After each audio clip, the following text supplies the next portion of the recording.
Welcome friends, welcome to education channel. नमस्कार दोस्तों, आप सभी का स्वागत है एजुकेशन चैनल पे।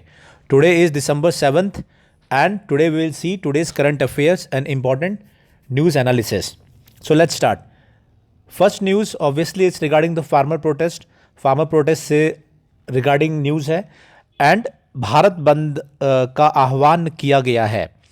कल जो है भारत बंद का आह्वान किया गया है और इसके तहत जो फार्मर से रिलेटेड जो भी इश्यूज़ हैं उनको लेके जो किसान संगठन है उन्होंने फार्मर भारत बंद की बात कही है और साथ ही साथ कई जो पार्टीज़ हैं, पॉलिटिकल पार्टीज़ हैं, उन्होंने भी इस भारत बंद को समर्थन दिया है। नाउ माय क्वेश्चन इज़, ये तो नॉर्मल है, कई बार हम लोग देखते रहे हैं भारत बंद, तो you have to tell me, आप मुझे बताइए कमेंट में, भारत बंद का कोई कॉन्सेप्ट ऐसा किसी भी कानून में या भारत के संविधान में कहीं पे भारत बंद का कोई कॉन्सेप्ट है? तो you write in to the comment. और अगर भारत बंद के कॉन्सेप्ट के खिलाफ अगर कोई कानूनी कार्रवाई होती है तो वो कौन से सेक्शंस के तहत हो सकती है? अभी कोरोना का भी टाइम है, मैं आपको बता दूं, तो कोई अगर भारत बंद अगर कोई भी गवर्नमेंट एडमिनिस्ट्रेशन भारत बंद के खिलाफ अगर कोई एक्शन लेती है तो वो कौन से सेक्शंस या प्रोविजंस के तहत एक्शंस ले सकती है? तो ये आप कमेंट में लिखिए, क्योंकि आपको दोनों पहलू मालूम होना चाहिए कि क्या भारत बंद कोई कॉन्स्टिट्यूशनल संवैधानिक कोई सोच है या कोई कॉन्सेप्ट है, ये क्या चीज़ है एग्जैक्टली। तो आप उसको थोड़ा सा पढ़िए।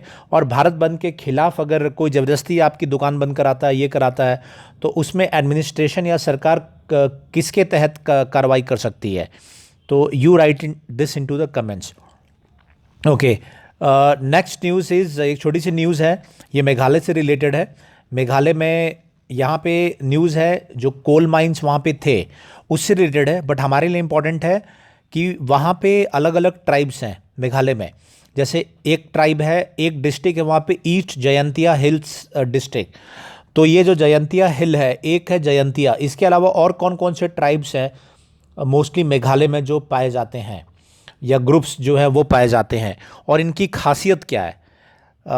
खासी, गारो, जयंतिया, इस तरीके की ट्राइब्स हैं। तो आप और भी बताइए और कौन सी ट्राइब्स है, और इनकी एक खासियत है इन ट्राइब्स की, जो नॉर्मल इंडियन सोसाइटी है उससे थोड़ा सा अलग हैं ये। तो ये ट्राइब्स के बारे में आप वो यूनिक चीज़ को आप कमेंट में लिखिए, क्या चीज़ यूनिक है इनमें।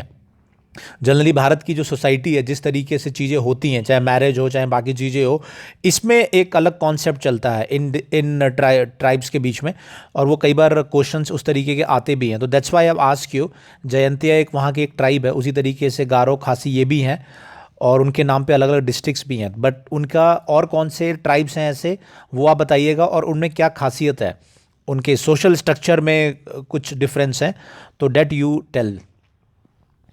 नाउ ये एक इम्पॉर्टेंट न्यूज़ है, ये भी फार्मर प्रोटेस्ट से रिलेटेड है, and this is regarding Sutlej Yamuna link. ये हमने पहले कवर भी किया था इस चैनल पे।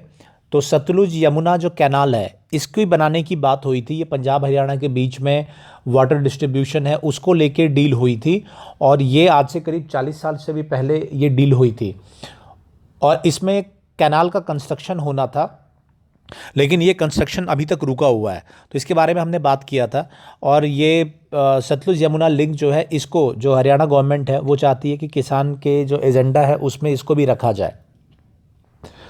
Okay, so this is important, Sutlej Yamuna link मैंने ऑलरेडी इसमें कवर किया हुआ है, इस चैनल पे ही हमने इसके बारे में डिटेल आर्टिकल्स आए थे, तो वी हैव टॉक। नाउ आप इसको बताइएगा कि सतलुज यमुना कैनाल, मैंने आपको बताया 40 साल पुराना है, वाटर डिस्ट्रीब्यूशन को लेके है।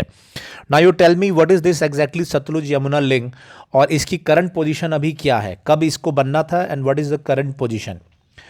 एक छोटी सी न्यूज़ ये है कि जो बॉक्सर है वो खेल रत्न, राजीव गांधी खेल रत्न अवार्ड जो है वो वापस करने की उन्होंने बात कही है।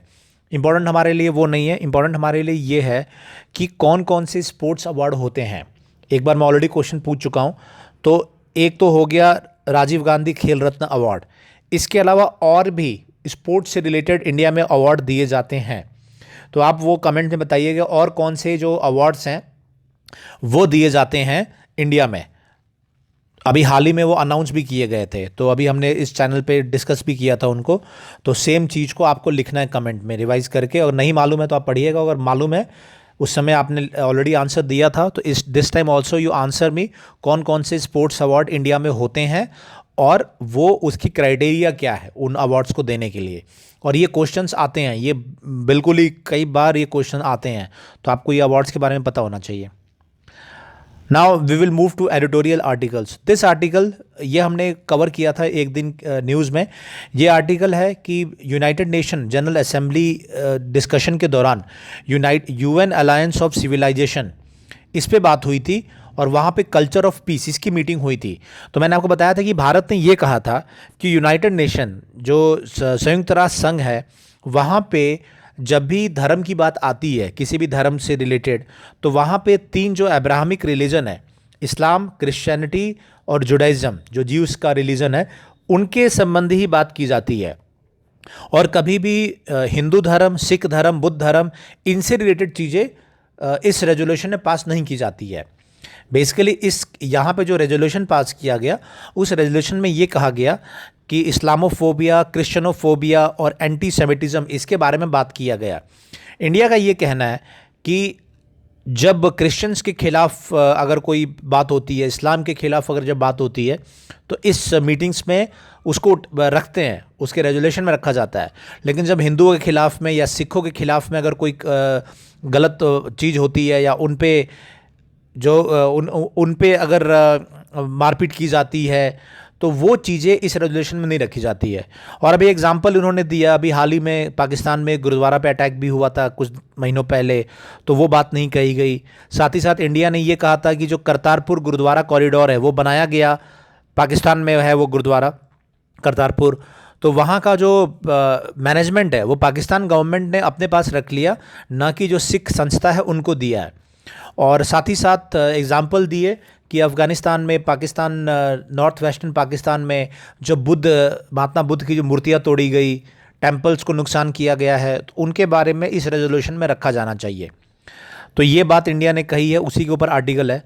और राइटर जो है वो ये बेसिकली कह रहे हैं कि इंडिया अपने आप को असर्ट कर रहा है, लेकिन इंडिया को ये भी ध्यान रखना चाहिए कि यूनाइटेड नेशन में जो अलग अलग उसकी संस्था है, for example human right commission की है, तो ह्यूमन राइट काउंसिल जो है उसने सिटीजनशिप अमेंडमेंट एक्ट को, सीए बिल को लेके इंडिया को क्रिटिसाइज़ भी किया था। तो ये बोथ वे है। और कई बार कश्मीर के मुद्दे भी यूनाइटेड नेशन में किसी न किसी रेजोल्यूशन में डाल दिया जाता है। तो इंडिया इसीलिए ये भी कोशिश कर रहा है कि भारत के भी जो मुद्दे हैं ऐसे रेजोल्यूशंस में रहे। एंड और ये भी है कि अगर राइटर इज सेइंग कि अगर भारत सेलेक्टिव मुद्दे लेके आएगा कि भारत के जो धर्म है उन पे बात की जाए, तो यूनाइटेड नेशंस भी हो सकता है कि सेलेक्टिव मुद्दों पे कमेंट करने लग जाए। तो ये दो धारी तलवार है कि अगर हम अपने मुद्दे, इंटरनल मुद्दे वहाँ पे लेके जाएंगे, तो हो सकता है कि हमारे बाकी भी, कश्मीर हो, चाहे सीए टाइप के हो, चाहे अभी जो कन्वर्जन बिल आ रहे हैं, उनको लेके भी यूनाइटेड नेशन में ऐसे ऐसे जो उसके ऑर्गेनाइजेशंस बने हैं वहाँ पे उनका भी जिक्र उठाया जा सकता है। ठीक है, ठीक है, ये आर्टिकल हमें बहुत पहलू मालूम होना चाहिए, बट ये भी इंपॉर्टेंट है। This is assertive diplomacy. Now इस एग्जांपल को आप कई जगह कोट कर सकते हैं। जहाँ असर्टिव डिप्लोमेसी की बात आती है तो वहाँ पे आप कोट कर सकते हैं कि how in United Nations organisations India is asserting it concerns. क्योंकि डिप्लोमेसी उतनी ही है जितना आप असर्ट कर ले। अगर आप असर्ट नहीं करेंगे, स्ट्रांगली अपनी बातों को नहीं रखेंगे, तो आपकी बातें फिर नहीं सुनी जाएगी। So India is exactly doing that. और आपको ये भी मालूम होगा कि भारत को नॉन सिक्योर जो परमानेंट सीट है सिक्योरिटी काउंसिल की, वो मिल गई है। जनवरी से भारत में रहेगा 2 साल के लिए। तो भारत कोशिश करेगा कि इन 2 सालों में, जब तक ये नॉन परमानेंट सीट में है सिक्योरिटी काउंसिल के, तो वो रहे। नाउ यू आंसर मी कि ये जो नॉन परमानेंट सीट है वो कितनी है। यूनाइटेड नेशन में 5 परमानेंट सीट है सिक्योरिटी काउंसिल की। तो सिक्योरिटी काउंसिल की कौन सी नॉन परमानेंट सीट है, कितनी है, और कौन कौन सी कंट्रीज़ हैं जो जनवरी में 2 साल के लिए या ऑलरेडी अभी है। तो आप वो लिखिए कमेंट्स में, यूनाइटेड नेशन सिक्योरिटी काउंसिल में नॉन परमानेंट सीट में कौन कौन सी कंट्रीज़ अभी मेंबर्स हैं या जनवरी में बनने जा रही हैं, वो आप लिखिएगा। Now this is regarding the economics. ये जो आर्टिकल है ये इसके बारे में हमने बात भी किया था कि जो मॉनेटरी पॉलिसी कमेटी है, उन्होंने रिज़र्व बैंक ऑफ इंडिया की जो नई मॉनेटरी पॉलिसी है उसको अनाउंस किया है, और इसमें जो इंटरेस्ट रेट्स हैं उनको स्टेबल रखने की बात कही है। और ये भी कहा है कि जो इन्फ्लेशन है वो इंक्रीज़ होने जा रहा है। जो पहले इन्फ्लेशन यानी कि महंगाई महंगाई थी 5% की महंगाई प्रेडिक्ट की गई थी, 4.5 से 5.5, उसको बढ़ा के 6 से 6.3% महंगाई जो है वो रहेगी। नाउ माय क्वेश्चन इज कि ये इन्फ्लेशन, व्हाट इज इन्फ्लेशन? महंगाई तो हमें मालूम है, नॉर्मल टर्म्स में मालूम है कि महंगाई, दाम बढ़ना इज महंगाई, कि अगर पहले से दाम बढ़ रहे हैं तो महंगाई। लेकिन इकोनॉमिक टर्म्स में इन्फ्लेशन को आप कैसे डिफाइन करेंगे, वो आप कमेंट में लिखेंगे कि how do we calculate inflation, हम इन्फ्लेशन को डिफाइन कैसे करते हैं, and how do we calculate inflation, that also you write. और अलग अलग है, retail inflation, whole price index inflation, inflation की कैटेगरीज अलग अलग है, तो वो भी दैट ऑल्सो यू राइट कि ये इन्फ्लेशंस हैं, कौन कौन से तरीके के इन्फ्लेशंस होते हैं, तो that also you write in to the comments. So basically ये वही पार्ट है कि भारत की इकोनॉमी जो है वो इकोनॉमी 7.5% कॉन्ट्रैक्ट करेगी पूरे साल में। और पहले क्वार्टर में वी ऑल नो 23.9% कॉन्ट्रैक्ट की थी, सेकंड क्वार्टर में 7.5, और पूरे साल का भी 7.5% रहेगा, because in quarter 3 and quarter 4 जो तिमाही रहेगी, तीसरी और चौथी, उसमें हल्का सा ग्रोथ, ऑलमोस्ट 0 या 0.12% growth we are going to see. So हल्की सी अर्थव्यवस्था में सुधार हुआ है और इसीलिए बहुत ज़्यादा नुकसान नहीं रहेगा। 7.5% की गिरावट रहेगी पूरे साल में, ऐसा एस्टिमेट किया है आरबीआई ने। सो दैट एक तरीके से सही न्यूज़ है। कोरोना की वजह से हमें सबको मालूम है कि अर्थव्यवस्था हिट हुई थी। नाउ दिस पर्टिकुलर आर्टिकल, ये आर्टिकल, इससे रिलेटेड एक video, labour reform, labour codes का वीडियो इस चैनल में मैंने डाला था। 4 लेबर कोड है वो पास किए गए थे कुछ महीने पहले, अक्टूबर में इनफैक्ट। और वो चारों लेबर कोड के ऊपर जो 4 लेबर से रिलेटेड, कर्मचारियों से रिलेटेड जो बिल थे, एक्ट थे, उसके बारे में मैंने वीडियो बना के डाला भी था। वो डिस्क्रिप्शन में मैं डाल दूंगा, उस वीडियो को आप देख लेंगे तो 4 बिल क्या क्या थे आपको समझ में भी आ जाएगा। उसके अलावा ये जो राइटर है इस आर्टिकल में बेसिकली उस बिल को क्रिटिसाइज कर रहे हैं कि उस एक्ट में जो चीज़ें कही गई थी वो ऑलमोस्ट इम्प्लीमेंटेशन में वो चीज़ें नहीं हो पाएंगी। पहला एक इशू था, मैं बता दूं, 4 जो बिल थे उसमें इम्पॉर्टेंट था कि मिनिमम वेज पे बात की गई थी, सोशल सिक्योरिटी पे बात की गई थी।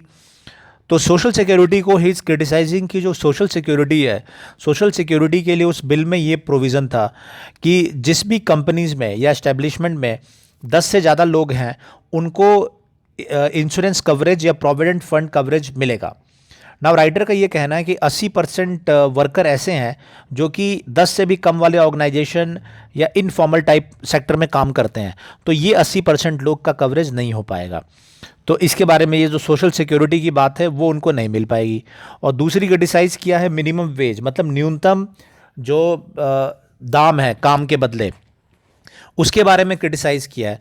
उसके बारे में क्रिटिसाइज़ ये किया है कि जो लेबर मिनिस्टर हैं उन्होंने अनाउंस किया कि जो फ्लोर वेज है वो 178 रुपीज़ रही 2019 के लिए। 178 मतलब एक दिन के काम के लिए आपको 178 रुपये मिलेंगे, और उसको अनाउंस करके उसको चेंज करके 202 रुपये कर दिया गया।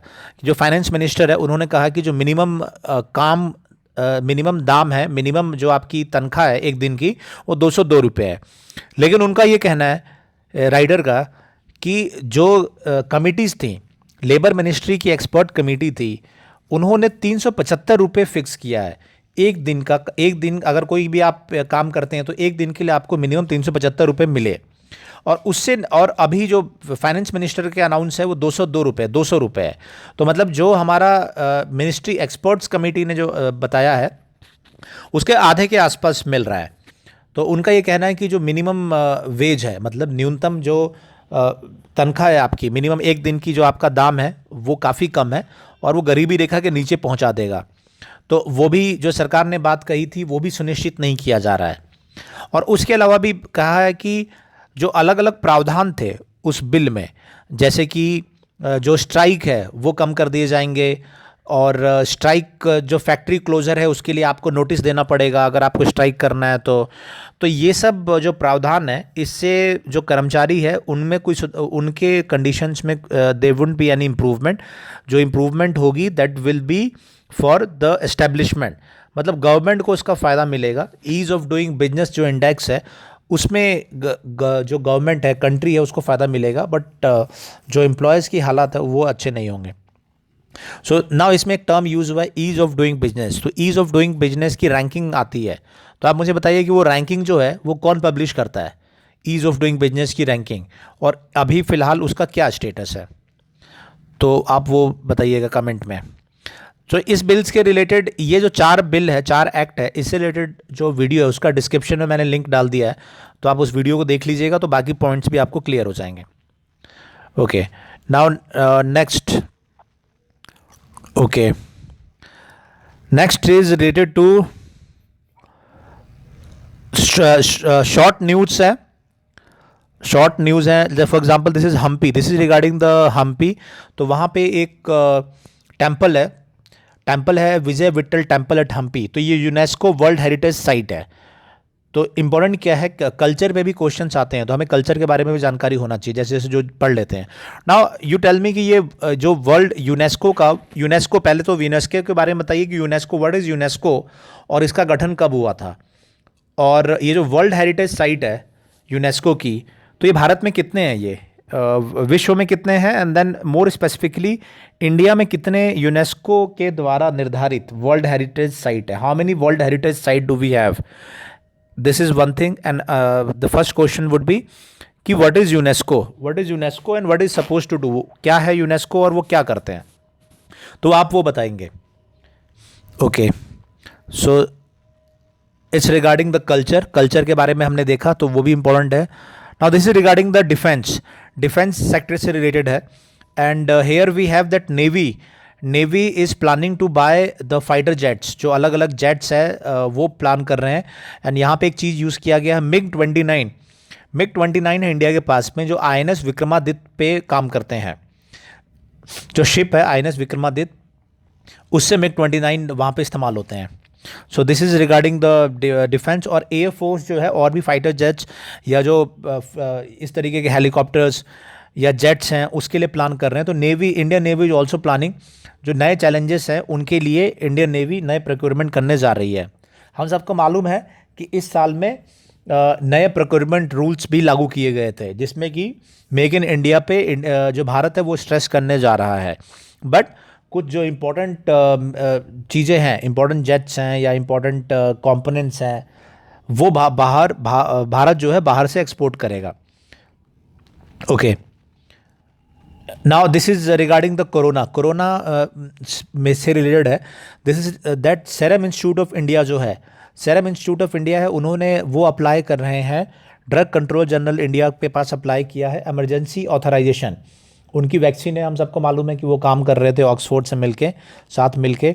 तो उनके साथ में जो उनकी वैक्सीन है, फेस ट्रायल के बाद में इमरजेंसी ऑथराइजेशन के लिए उन्होंने अप्लाई किया है। And then we all know, हम सबको मालूम है कि फाइज़र जो कंपनी है उन्होंने अपनी वैक्सीन ऑथराइज़ करा ली है, यूके में करा ली है और बहरीन में करा ली है। तो इंडिया में भी अप्लाई किया है, और वो पहली कंपनी बन गई है फाइज़र जिसकी की वैक्सीन भारत में ऑथराइज होने के लिए अप्लाई किया है। तो वी विल हैव टू सी, मैंने क्वेश्चन इससे पहले ऑलरेडी पूछ चुका हूँ कि कौन उसको ऑथराइज करेगा, कैसे वो पास होगा, तो that I have already ask. तो आई एम श्योर वो क्वेश्चंस आपने कर लिए होंगे, तो ऑलरेडी आपको क्लियर इसमें जानकारी होगी आपको। Okay, now next is regarding international relations. International relation से रिलेटेड है, और इसमें पहली न्यूज़ है, आपको ब्रेक्सिट के बारे में पता होना चाहिए।